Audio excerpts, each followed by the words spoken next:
Good morning and welcome to our So What But What If campaign panel event.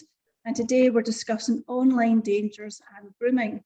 The So What campaign is a gender-based approach to safety, creating a safer future for younger generations. And the campaign came about as a collaboration between myself from One for Growth, Laura from Glasgow Girls Club, and with Ashley from Thrive and Survivors.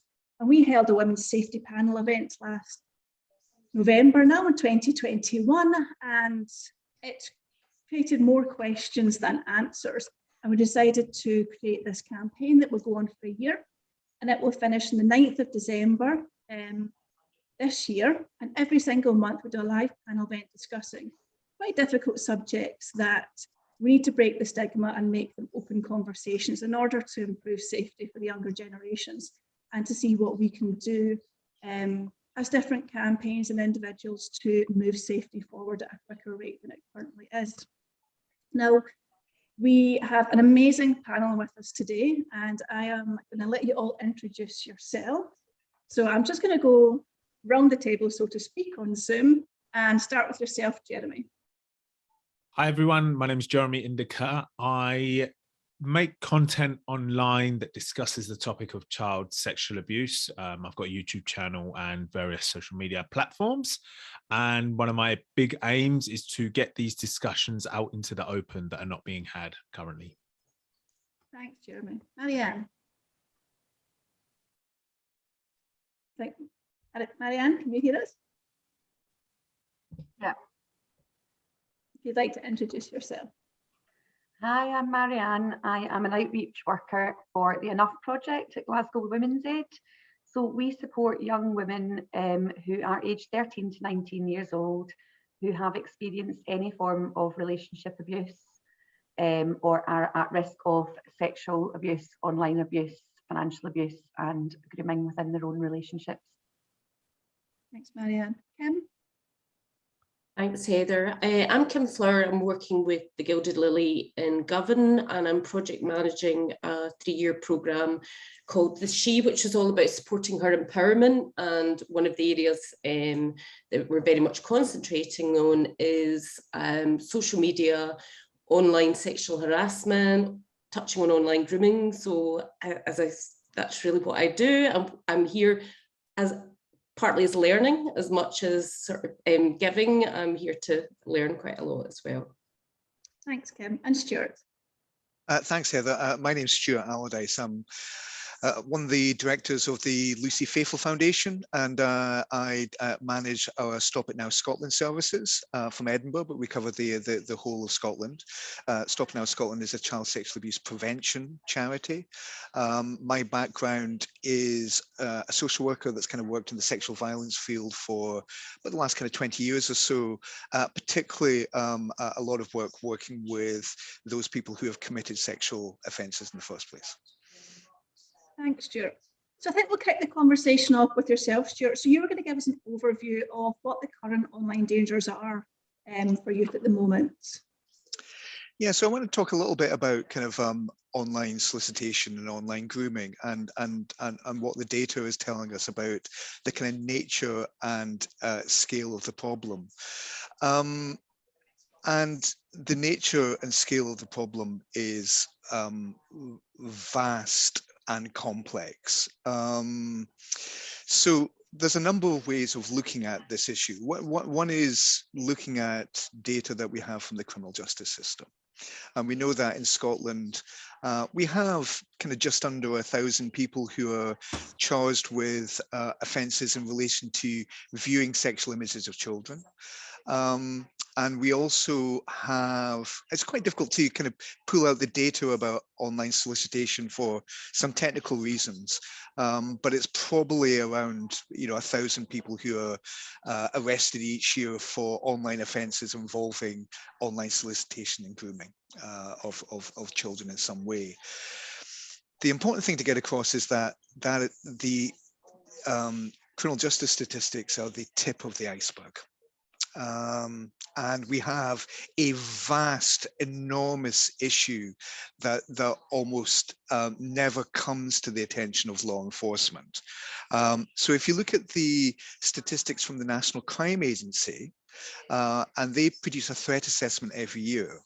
And their estimate is that between 550,000 and 850,000 people in the UK present a risk of sexual harm to children.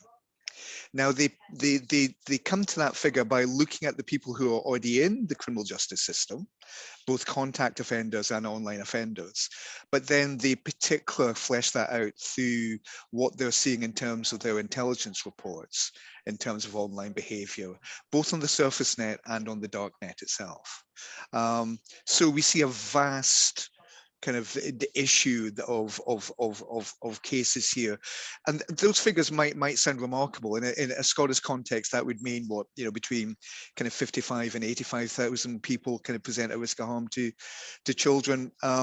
But actually, I think that is commensurate with what we know from victimization data in terms of, between 1 in 5 and 1 in 10 children are sexually harmed in some way in Scotland. Also, it fits well, I think, with, we did a campaign last year with Police Scotland where we tried to reach out to people who may be having sexual conversations or communications with children, so involved with online solicitation, trying to kind of point out that actually there is support available that is anonymous and confidential online, provided by charities such as ours. And between April and May, over a 4-week period last year, when we ran that campaign, we had 65,000 hits on our website. From across Scotland. And now, obviously, a lot of those people will not be individuals who present a risk of harm to children, but many of them were. So we do know that there's a vast scale to this problem. In terms of the nature of the problem, just to say a few things about this, because I think that there's often a lot of urban myths about who the people are who are involved with this behavior. There's often a kind of image that's presented in the media of a kind of lonely, isolated guy sitting in his room on his own, in his 40s or 50s, on a laptop and grooming children.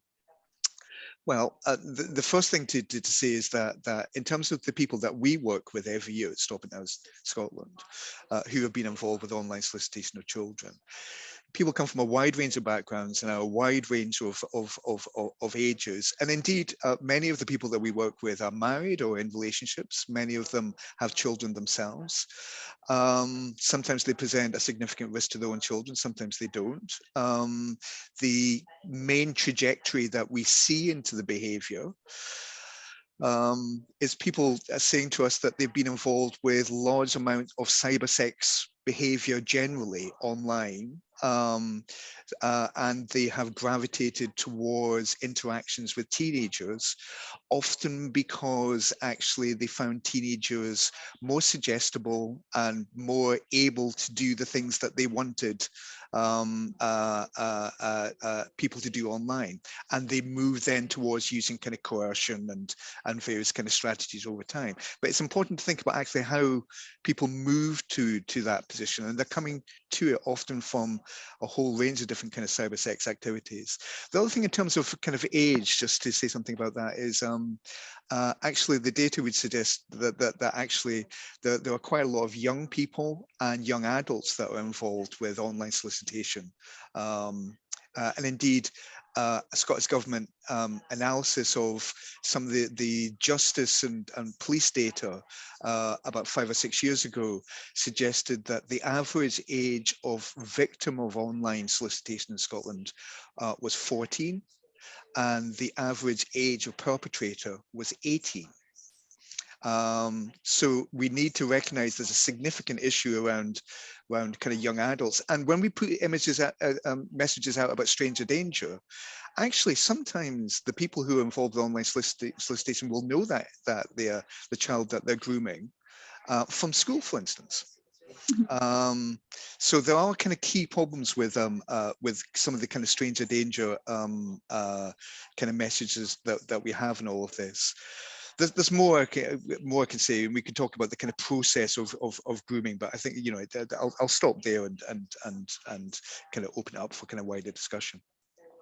Thanks, sure. That was really interesting. Actually, the ages that you suggest of 14, but perpetrators at 18, it's just not something I'd even considered. I just, like you say, assumed it was so much older, because particularly any marketing materials you tend to see about stranger danger does tend to always be, like you say, the older man. And that's obviously just not the reality of it. So I don't know if anyone knows or can discuss where is this happening? So obviously we know it's online. Is it games, or where is the biggest danger? Is it okay to come in? I think I would echo the age with Stuart. Young people now don't actually view strangers as dangerous. They're interacting with strangers all the time, whether it's, you know, online through gaming, social media platforms, and some of these places that they're doing that is actually very safe, and it's healthy relationships that they're forming and healthy kind of connections with people. So stranger danger doesn't, in the eyes of a teenager, it's not as applicable as it maybe was when we were teenagers. And isolation, however, does apply. So what Stuart said about maybe the sort of classic view of the perpetrator being lonely in their room, quite often that's where victims are. They're maybe being isolated through bullying, they've maybe been excluded from school for whatever reason, or non-attenders of school. So you'll see victims, we see victims, all different kinds of victims in all different sorts of circumstances. However, we definitely see more of young women who are isolated, whether that's through bullying, falling out with friendship groups, and are making these connections online with the best intent themselves, but without sort of the awareness of the threats, I think. Yeah, I think that's a really interesting point, Marianne. Even before lockdown, that whole, you know, when especially younger girls, boys, when there is, with all the bullying that goes on, they can feel so lonely and so isolated that actually someone shows them that slightest bit of attention. Do you know, I've worked with some young girls, and they are very isolated because of the lack of connection, the bullying that goes on, that I know that just that what seems like a hand of friendship, maybe online, offline, that they will reach out because they are so desperate to have that connection. And that's then post-COVID more so than ever. So where are these connections happening? Is it gaming, or is there other online platforms that is happening? It's happening on a whole range of different platforms. I mean, gaming is certainly one of the areas, and actually a key area for abuse of boys, actually. But also, you know, typically what will happen is those that are involved with the grooming of children will be interacting with children and young people, usually through things like social media, looking for vulnerabilities, picking up on the stuff that Kim and Marianne was talking about. I mean, any child can be groomed online, but actually, you know, what those who abuse do is that they're looking for inherent vulnerabilities that will make it easier for them to abuse the person and make sure that the person is silenced and doesn't tell anyone about this. And what they will generally then do is try and shift the conversation away from a public social media space to some kind of encrypted space, you know, and that's fairly easy to do now in terms of, you know, encrypted messaging that can take place. Even something like WhatsApp, for instance, is an encrypted space. So there seems to be a grey line then between that healthy communication versus when danger kicks in. And I think obviously it is a different life now. Do you know what? Kids are online more, but we can't stop them. And I had an interesting panel a few months ago, and someone said, I was talking with my own daughter who's 10, almost 11, and I was like, oh, she doesn't get this, she doesn't get that. And they're like, completely irrelevant, because you can't stop what she sees when she leaves the house. And it's true, they all have phones. So I do understand we have to allow them to be online. There has to be that that's just the way life is just now. How do we protect that level of healthy communication? And is there red flags, or what do we need to look out for online? When does the danger start? I think it's more, there's barriers to reporting for young people. So maybe if a young person's not allowed to be in a relationship at all anyway, for whatever reason, or is not encouraged to be in any sort of online friendships, when something goes wrong online, they're very unlikely to then be able to say something's gone wrong online. If they have already, made a mistake online before and been told don't do that again, whether it's sharing an image, which is really common with young people now, image sharing. If they've been kind of told, doing that, you can end up with a record, you could end up, these are all the consequences. If the conversations aren't open enough and they don't feel that they've got those open avenues, that's just one thing that can prevent them from. So it's about the shame and the stigma of coming forward and saying that this is happening. And that's for any young person, let alone somebody who's already very isolated for any reason. So it's more about being able to have continuous conversations with young people without kind of blaming them for what's happening. Lots of mistakes will be made, particularly by teenagers in online spaces and throughout their kind of teenage healthy and unhealthy relationships. And it's about saying that's okay, we're going to make mistakes. And it's really important to be able to communicate about them with your peers, with people that can help you, and with each other. Yep. Which is really difficult. It's difficult to parent as well, because obviously you want to be able to be telling your children and encouraging them and telling them, but the avenues need to be really open so that if things do go wrong, because they probably will go wrong at some point, that they can come to you. And that's the same with schools. And that's so important, Marion. I think you're absolutely spot on. I mean, I think my kids go off to school every day, and when they come back from school, I ask them how their day was. They might not tell me very much, but it's a kind of ritual that we have, because we have kind of curiosity about our children's lives and what they're up to. But that seems to stop then with respect to their online lives. We don't really spend much time with our children asking about who they spend time with online, what kind of apps they're using, what games they're playing. When do we sit down and play games with them online? When do we move to that thing about digital parenting? So it's not a one-off conversation. It's about actually recognizing that we need to be curious about our children's online lives, even though actually we might not be terribly interested in actually the latest app and games and online stuff, but we make an effort to be interested in our children's school lives and their friendship groups and what have you. So we need to kind of reach out there. And another quick message which kind of resonates with what you're saying, I think, and that's stuff about making mistakes and being upfront that the children will make mistakes online. We did a bit of work in Glasgow with young people in a high school, looking at what messages they wanted integrated into online safety and what they wanted to hear back from adults. And they said one of the things that was the main reason why they wouldn't go to an adult if they fell out of their depth online and things were not going in the way they wanted to in terms of a relationship, when they felt that they were at risk in some way. They were worried that adults would then take all their digital devices away from them. That makes perfect sense, because that's the first punishment for your kids, isn't it? I'm going to turn the Wi-Fi off.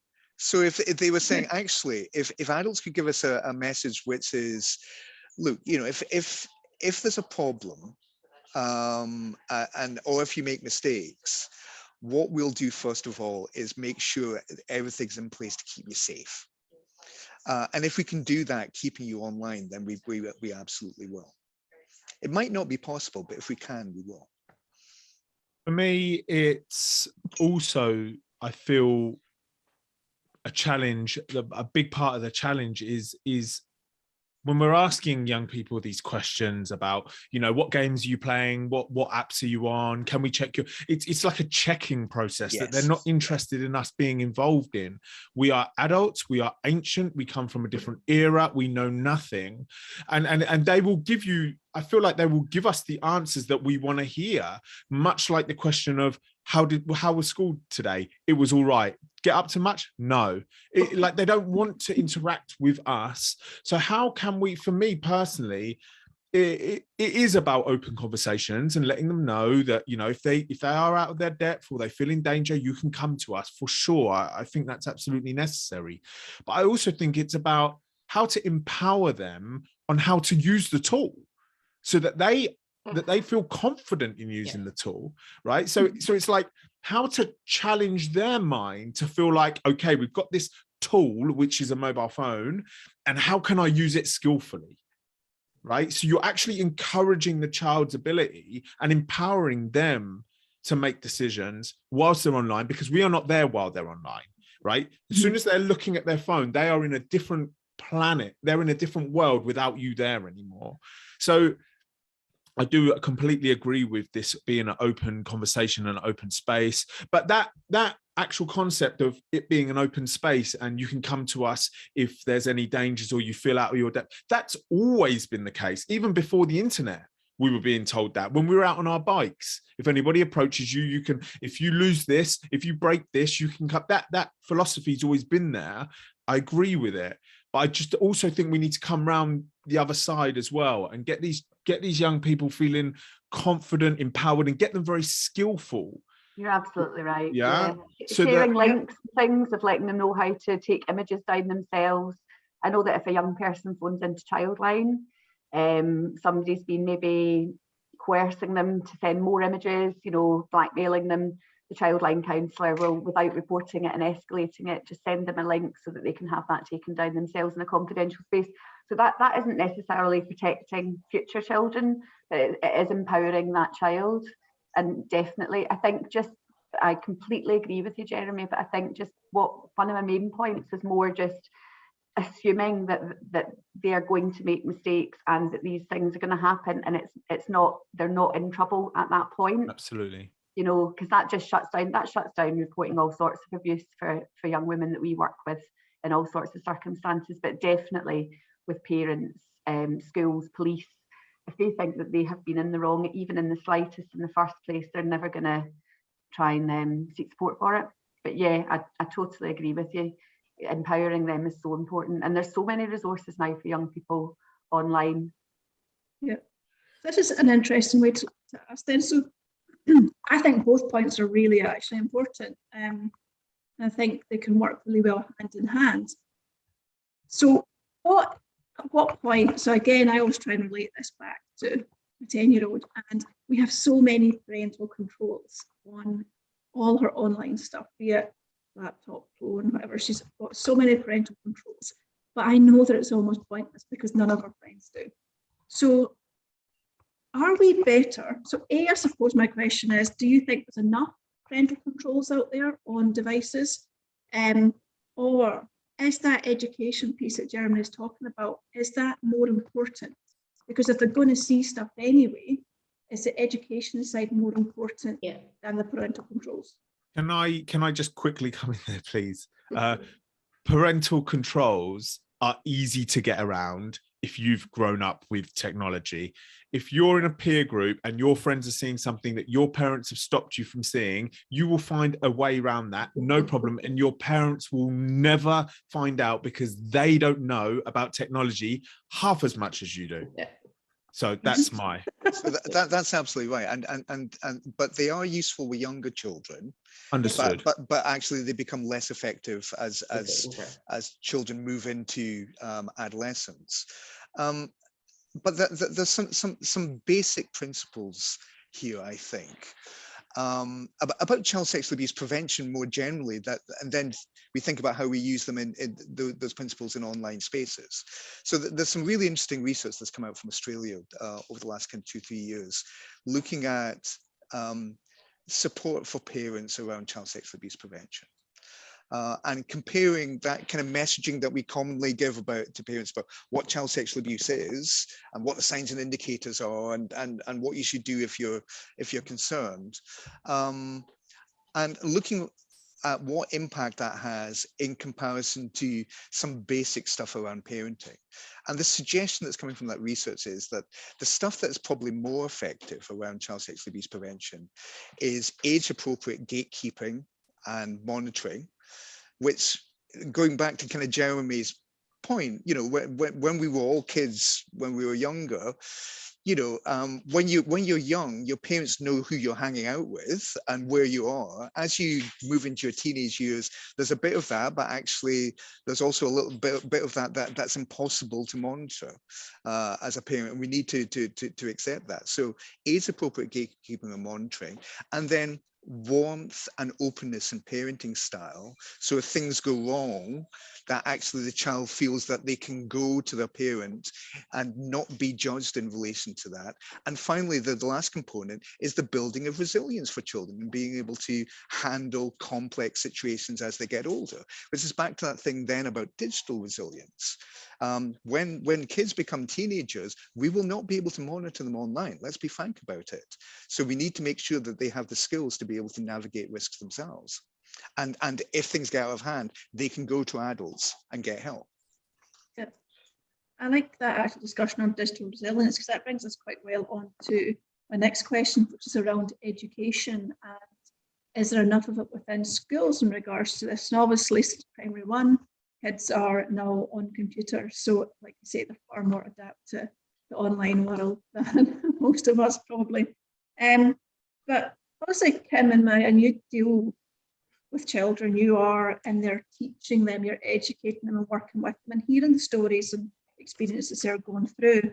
Is there enough education within schools? Should it be added in? Is it a responsibility of the school, or should it be down to parents? Or what's your thoughts on this? Oh, sorry, Kim. Sorry, no, I was just going to say, well, actually going back to also what Jeremy was saying, he was very much like empowering the child, which actually you've still got, not, you get adults teaching children, do you know, I know it gets less so in secondary school, but you still get adults teaching children. Now, I look at a situation quite a few years ago in local primary school that my daughter attended, and it was the children that were teaching the actual teachers, you know, to do with online stuff. So I actually think, is it a peer thing that actually we should have children teaching children? That whole peer support I see works so well across the board. So it goes back to what Jeremy's saying, and I know everyone here will agree with that empowerment, that peer empowerment, that peer support, so important. So I think children hate getting dictated to, and quite often they are cocky and think, oh, we know much more than them. And they're in this situation, they are right, but they need protected. So they should probably be teaching the teachers, us, as well as then teaching their peers. It's just a point that I thought that whole peer support is so important, so important. So I feel it's an accumulation of different teachings that maybe has never happened in schools before. And yes, parents should be involved in that process as well, because we need to learn, me being a parent as well. Yeah. Marianne? Sorry, Marianne. Oh, sorry, Jeremy, were you going to say? I'll just Yeah, sit but back, if let you've you got guys chat. Marianne, if you've got something.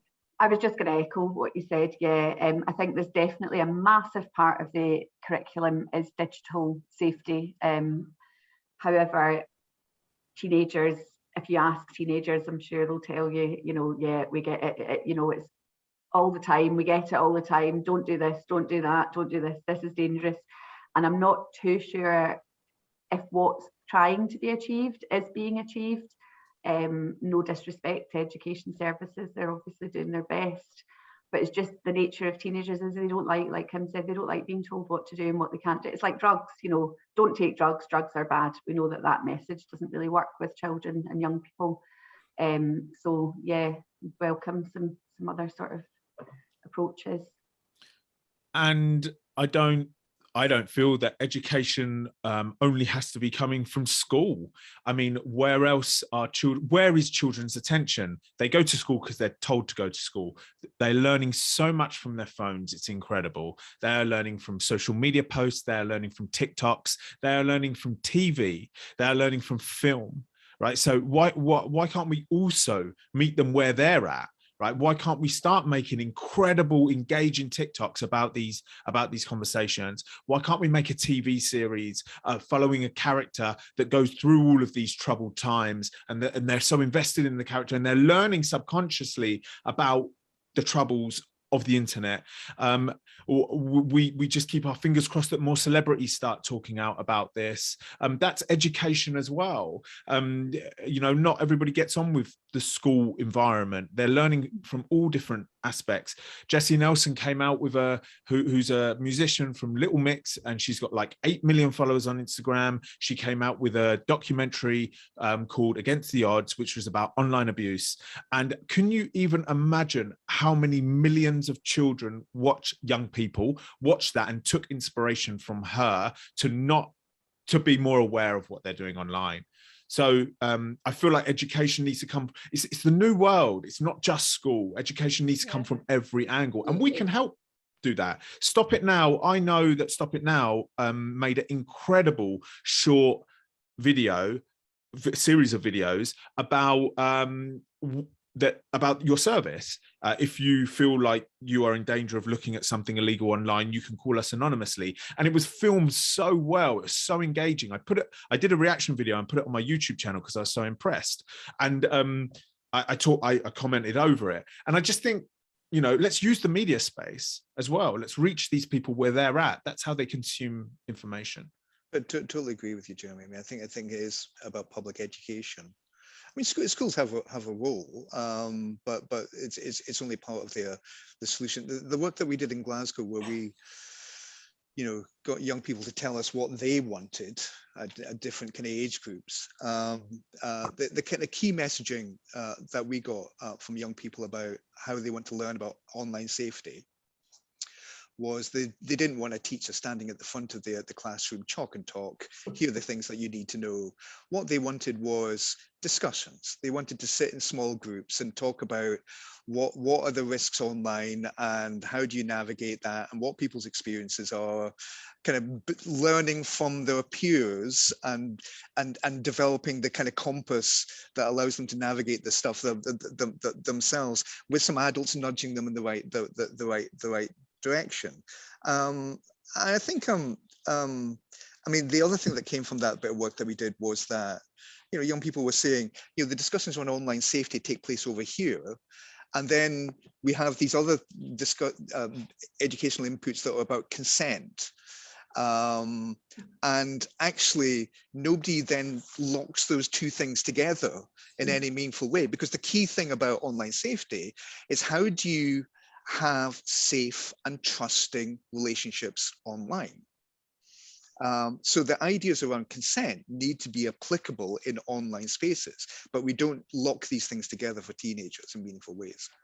I think you brought up a really good topic there, Stuart, in terms of consent. I think that's a huge area that needs to be discussed more among young people yet and online. And it's something as an adult and actually even with people around about me, things that have happened over the years, it is something there's a real, I hate using the word ignorance about, but even like my generation above, a fine line between consent. Again, it's an education for everyone. I think that's a huge education in itself for young people, for everybody. Yeah, definitely. We've got another panel coming up on consent, and actually another panel we've got coming up is around pornography and actually how pornography, particularly in youth, totally blurs that line in regards to consent. So it's a really interesting one that's coming up, and actually I've made a note to bring in that connection with online as well, because it's not something I considered to be that additional subject to it. So I've noted that. Sorry, Jeremy, on you go. Just to feel a bit optimistic, I suppose, that with the word consent, I never knew what consent meant throughout my schooling and was never taught about consent. not one bit, not one lesson can I remember that was about consent. In fact, we used to have a 1 hour PSE lesson, which was about, you know, it didn't even mention the word sex. For God forbid you'd say that word at school, you know. So I just feel like we can take some optimism. I know it's not enough, but we are playing catch up, right? And I feel like now consent is, you know, there's a RSE curriculum here in England that's compulsory in secondary schools, and I feel like we are definitely making moves forward, and things are changing. Of course, we want them to change faster, but I feel like also we can feel optimistic with certain things. I totally agree with what my... Sorry, go on, Marianne. Oh, sorry, there's a thirst as well in Glasgow for schools to be educated, and there's a lot of really good work going on at the moment with young people running some of it themselves actually as well. The Enough project, we go out to schools, youth groups, anywhere that will have us really that are working with the age group, and we do escape the trap training, which takes in, because none of these things are really isolated, you know, online abuse, consent, healthy relationships, they all kind of, it's social, it's political, it's everywhere, and none of it's isolated. It doesn't operate in a vacuum. So it's about going and getting those conversations, and young people having them between each other and challenging each other on their kind of gendered views. Yeah, definitely. So moving on slightly from the online dangers and grooming, Jeremy, I'd like you to start the conversation and just tell us a bit about, you know, your experiences of grooming in childhood. So I feel like the conversation is mirrored into the physical world as well when it comes to grooming and young people in the vulnerable stages of life that they are being taken advantage of in these ways. And, you know, I have lived the experience of this. I was 8 years old. It was 1993, so completely different era. But the whole grooming thing, the whole word grooming, and the whole information that we have out there about grooming, I just think there's a huge lack of understanding within the public about this. Stuart, when you were talking at the start about like the stereotypes, I feel like they are still very strong. I feel like people think that all grooming, all sexual abuse of young people, minors, is like some kind of very thought out, planned, organized crime, which I'm sure it is in many cases. But I also think it's just people that want to do something like this, throwing out bait and seeing who bites. Yeah. And yeah, so I think also, I think the conversation is huge, and more education, more information needs to be out there. And again, how are we going to get it out there? Because if I put on my Instagram, on the image on my Instagram, 5 signs of grooming, people are flicking past that. Nobody is going to stop at that post, because, and who do we want to stop at that post? We want people who have never thought about this topic before to stop at that post. Us 5 are going to stop at that post because we're interested in that, learning more about that topic. But it's about your average mother, your average father. How are we going to grab their attention? And that's the puzzle that I'm trying to figure out here. But yes, maybe I just briefly go over my story. So I was 8 years old. The man was 25 years old. He was a nurse and a very honorable man in society from the outside. And he took a liking to me and managed to trick me and manipulate me into sexual activity. Lasted 2 years. I never said a thing to anyone until I was 27 years old. So it finished when I was 10, 17 years later. And now I speak out about it, trying to get these conversations out there, trying to let people know that if they want to talk about it, it's okay. It wasn't their fault. There's nothing to be embarrassed about. You were a kid. And that's my life mission now. And yeah, that's hopefully a nice introduction to conversation. Oh, thank you, Jeremy. Thanks for sharing that as well. Thanks.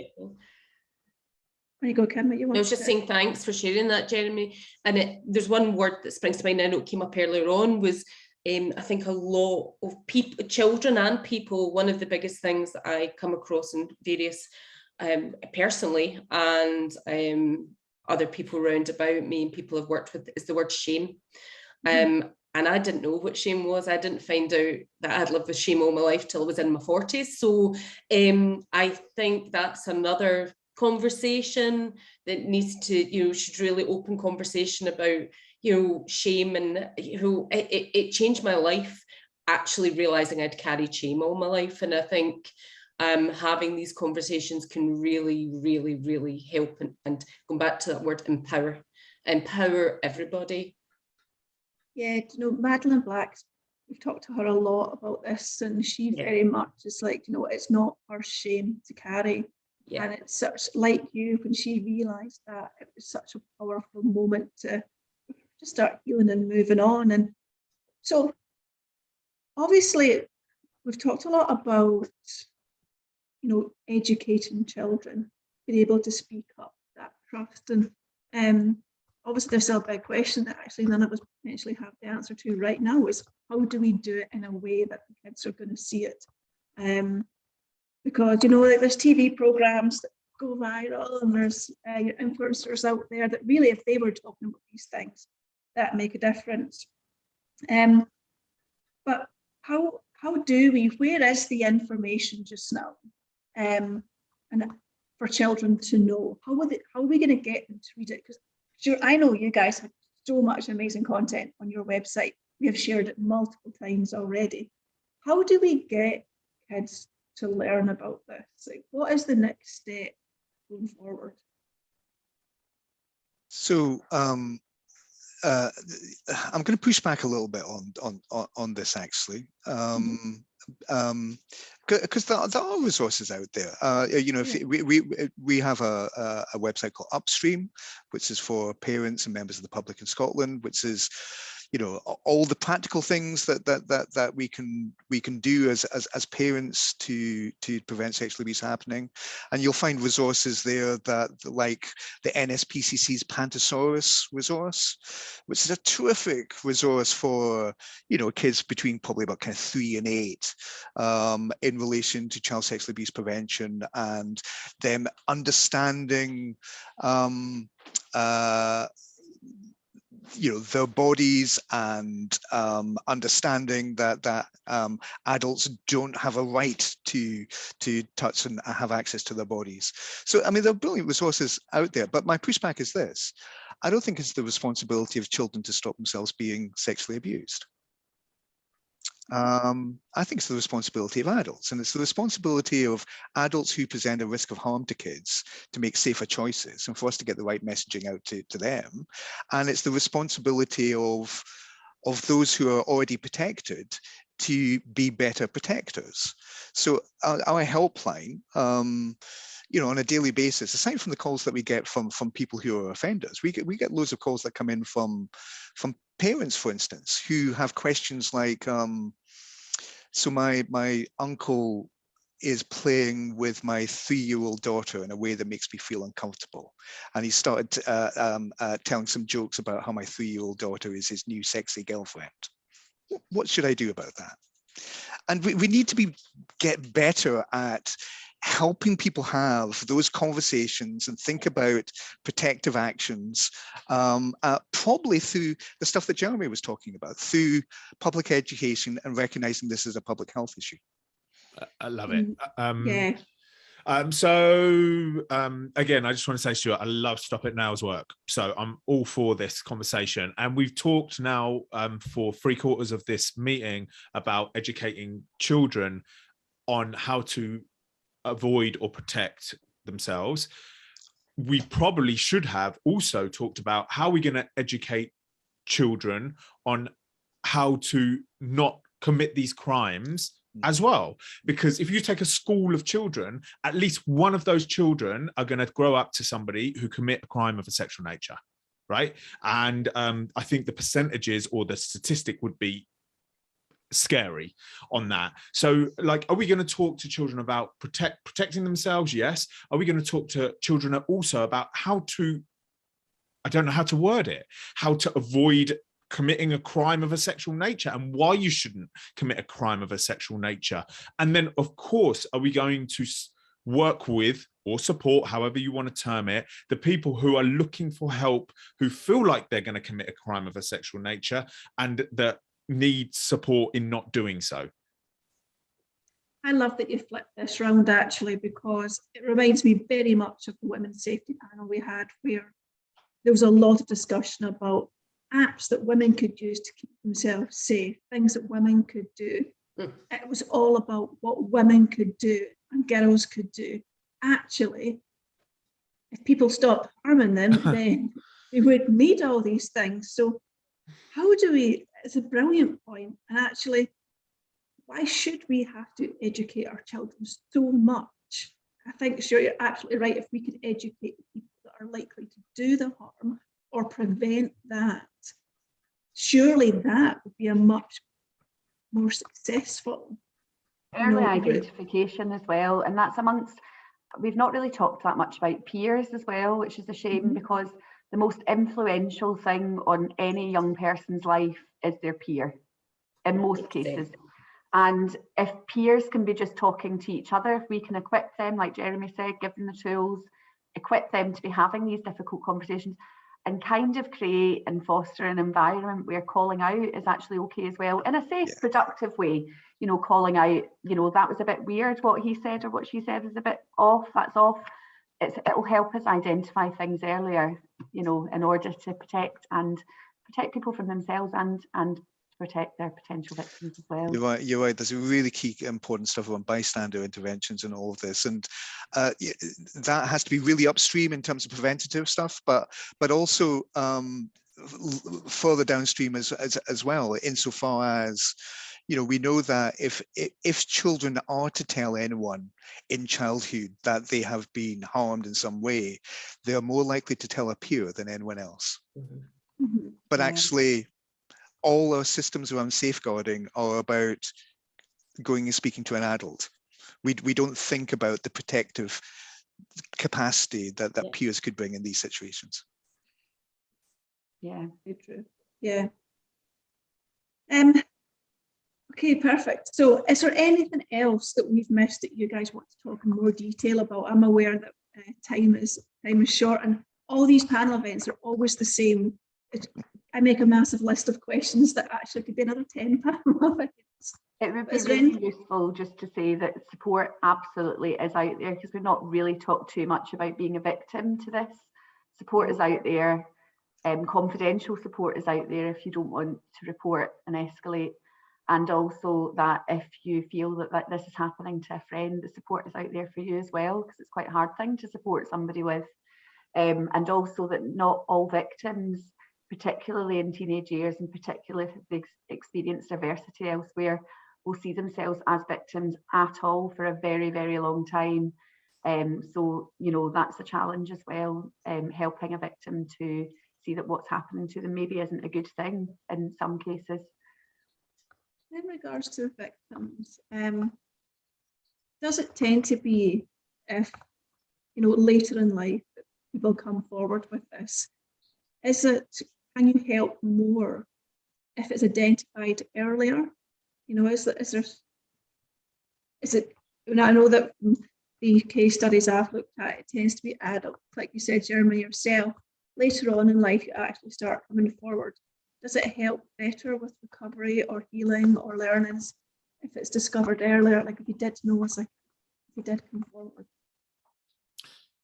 I would say, and I am not an expert academically or anything like that, right? But I just always try to relate it to my own experience. I think what would have been helpful is if I knew I could speak out when I was ready. Because if, let's say, when I was 20, somebody identified that this happened to me and started coming to me, telling me I need to do this, telling me I need to do that, I wouldn't have been ready for it. It needs to be at the person's pace. So if we could live in a world where there are countless opportunities to talk to different types of people and everybody's aware of it, then people will come forward when it's their time to come forward. We don't want to, as Jeremy said, victims are already carrying blame and shame, and you absolutely don't want to put the burden of a perpetrator's actions on them. So, you know, if I had come forward, far less people would have been because it's the perpetrators that's to blame, never the victim. So they already carry enough of that themselves without feeling the weight. Excellent. Guys, it's been such an interesting conversation, and like you say, I am no professional in this either. I come on here to host it, and we bring you guys on to educate people and start a conversation. You know, I am a mum of a 10-year-old, and every conversation is a learning, and it helps us. It helps everyone watching take the learnings home. I have got so many additional panel event ideas now that we can do just from stuff we will never get to cover in 1 hour. But obviously for everyone watching, the So What If campaign was named by a panel of survivors of various different types of abuse. And they were fed up basically with people saying, well, so what that this happened, so what that you have to use these apps to stay safe, etc. They wanted to change the narrative to, well, what if you could walk home and not worry about things? What if your kids could just go to the park and not worry what's going to happen, or they can play a game online? And what we're going to do is take all these what ifs and all the learnings from all the experts through the panels for the full year of 2022 and create a document that's going to go to the government, and it'll be our asks.